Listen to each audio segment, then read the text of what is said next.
Hello everyone, I'm Jonathan. I'm Crystal. And this is Garbage Hard Haunt Review 2019 for Creepy Hollow. Yes. In Houston, Texas. I got the state right this time. Yes. I'm so used to saying Louisiana on these. Yeah. It's almost like a reflex. It But is. anyways, it is indeed in Houston, Texas. Yeah. When we started planning the trip to Houston, we put out a call to everyone we knew anywhere in the state to tell us the haunts we should go to, the ones we couldn't Right. miss. And the one that actually won that call out was Creepy Hollow. Yeah. It was the one most often recommended. So, yeah, we were pretty excited to go there, and we actually chose the quadrant of the city we were hitting based on where Creepy Hollow was.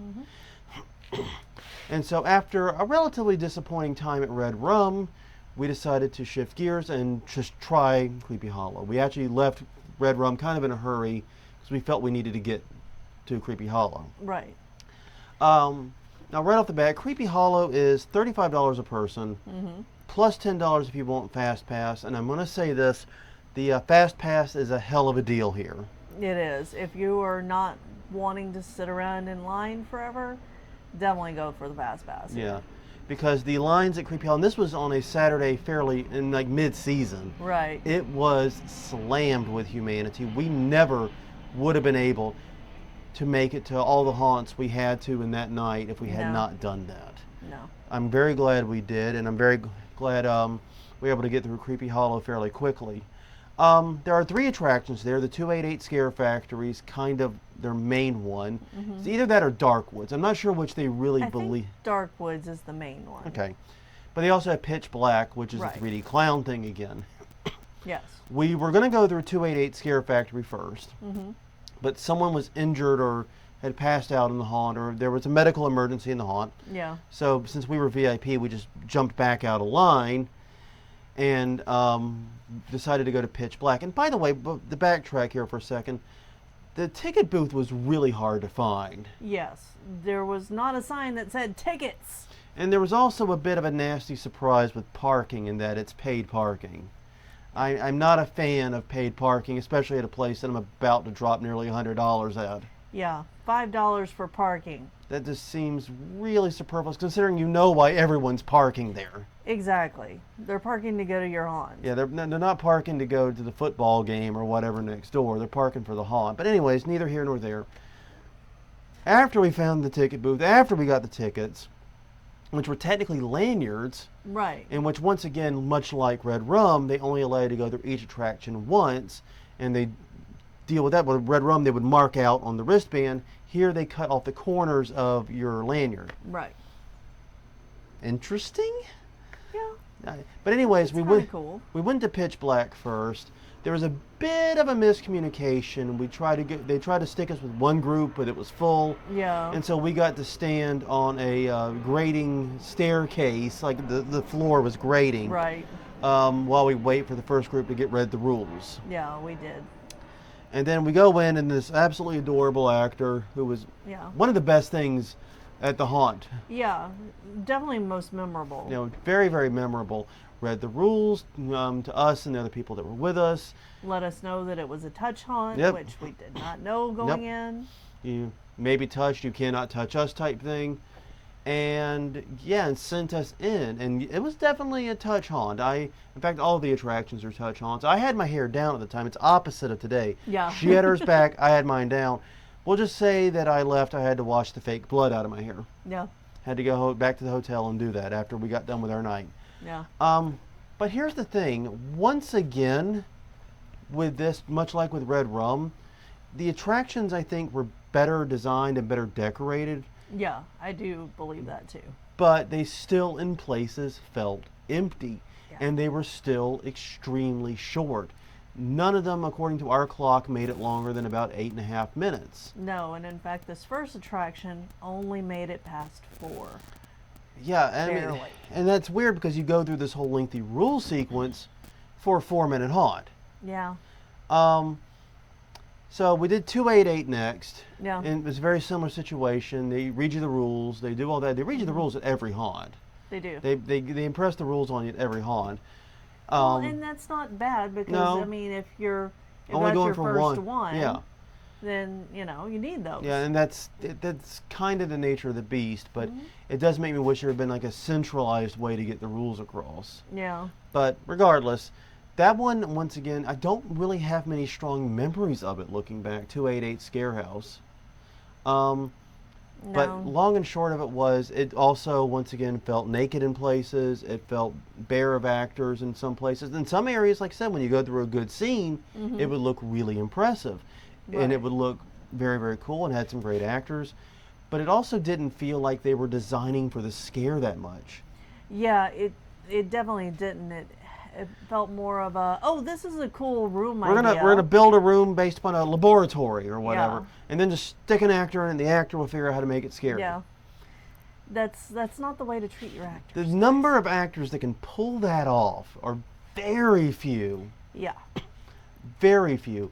Giving them something to do, giving them a toy to play with is kind of crucial. And there wasn't a lot of that I recall in this haunt. No. And Dark Woods was interesting because it was a trail haunt where you never actually walk on the dirt. Yeah, it was paved, and it was more of an actor's playground. Yeah. You could tell that this was more of a thing where the actors were running around and messing with people in whatever ways they could. Yeah, I really liked the first guy on the trail. He was very athletic and everywhere, so that was cool. And we went through a New Orleans cemetery. Which I don't know what this is, but this comes up multiple times. New Orleans cemeteries and Houston haunts. Yeah. Don't know if I get that. I'm going to be honest. No, but there were actors doing well in there too, to find new places to. Well, scare. it is a natural and actor's playground environment. Yeah, exactly. But there were places up high too that they would get, and exactly. Yeah. So yeah, I mean, once again though, it was a very brief haunt experience, and that's just it. Since we were Fast Pass, we were in and out of Creepy Hollow well inside 45 minutes. Yeah. And that the was entire thing. The entire thing. And that was with us stopping to take photos. Yeah. Us stopping to watch the actors on the outside promenade work. Right, because there were quite a few actors. And some of their bigger known characters were outside intermingling with the crowd that wasn't in line yet, because you can't really get into the queue line. Yeah, these actors were really, really good. Yeah. One of them had a megaphone and was doing a great job interacting with the crowd. But like she said, they're not acting with people in the queue line because the queue lines are completely cordoned off from where these actors can get.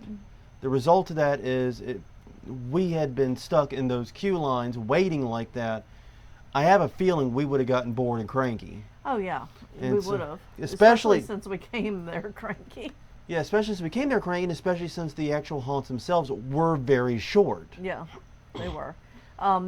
Once again, though, they did have a midway area. They had like a rave going on in a room that was free to go to, and a stage set up, and concessions. And fire pits, and Yeah. they had both a merch booth and a really cool craft person there. Right. They had a merch booth and a gift shop. A true gift shop, yeah. Yes, a true gift shop. And the gift shop had things that were handmade for sale, which I really liked and we enjoyed. actually bought stuff from. We did.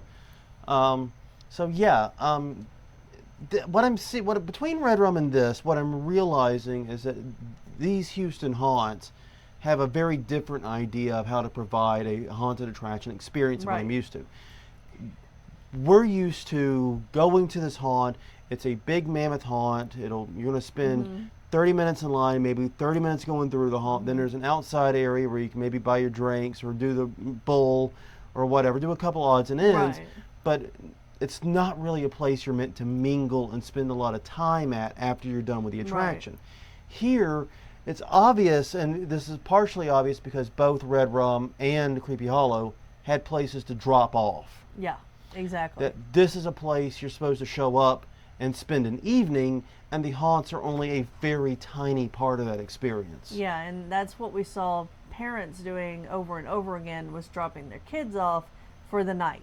Yeah, drop them off at 7, come back and get them at 11. Yeah, exactly. And yeah, the haunts are a part of it, but they're going to be spending more time either in the queue lines talking with their friends or doing other or doing the Doing dance the party thing or stuff, the yeah. party stuff. And it's different, but as someone who goes to a haunted attraction for a haunted attraction, I found that a little frustrating. Me too. It's not necessarily bad, it just isn't for us, is what Right. it comes down to. And ultimately, I think that's true of both this and Redrum. Mm-hmm. All in all, as a haunted attraction lover, I was disappointed leaving Creepy World. We were in a pretty foul mood. When we got there, we were in a foul mood when we left. And a lot of it was just because, like I said, there wasn't a lot of haunt for the money we spent. Right. Now- And at this point of the night, we were debating if we just Yeah. headed home. We were literally debating going to the hotel room, telling Ellie, pack your shit, we're getting out of here. Yeah. Sorry to swear, but it's the attitude we had at the time. Yeah. We really thought about that. Mm-hmm. We did not, and I'm No. glad we didn't, because Yeah. there's some There more. are more positive reviews there are coming. more positive reviews coming, so please bear with me. But at this point in the night, we were at a real cranky low point, and we're really debating if we wanted to even continue this trip and continue spending this amount of money to go to these haunts. Right. I will say though, like we said in the intro, the $10 for the fast pass to me was money very well spent. Yeah. Those lines were huge. It was obviously very popular, obviously doing very well. And yeah, it made sense, and no one else was doing it. No, we were the only ones in the Fast Pass line. We got into the fast pass line at Darkwoods, Uh-huh. and the guy come, no, VIPs, like he hadn't seen any. I know. It's like they're probably millennials. I'm not. No. Technically, I kind of, no. No. I'm an old fart. But long and short of it is that, yeah, as guys as a duo who came for the haunted attractions, this was a disappointing experience. But if I were someone like a young teen or something, or a teen, like in general, someone looking for a place to spend an evening, this might work out better, especially with a group of friends where you can go and hang out and all these other things they have. Yeah. But I'm damn near 40. I'm not spending any time in a disco rave room anytime in the near future. Yeah, see how funny that idea is? Well, I was also thinking about the random Amazon purchase that we got delivered. Yeah, we've been getting some random Amazon packages. More on that later, maybe. They sent us rave gloves today, so it goes perfect with the sending. Yeah, yes. I can take my rave gloves to Creepy Hollow and enjoy the rave Exactly. there. Okay, well now we have a plan for Creepy Hollow. Well, on that note, everyone, I'm Jonathan. I'm Crystal. And this was Garbage Horror Haunt Review 2019 for Creepy Hollow in Houston, Texas. Got the state right again. We will see you guys next time.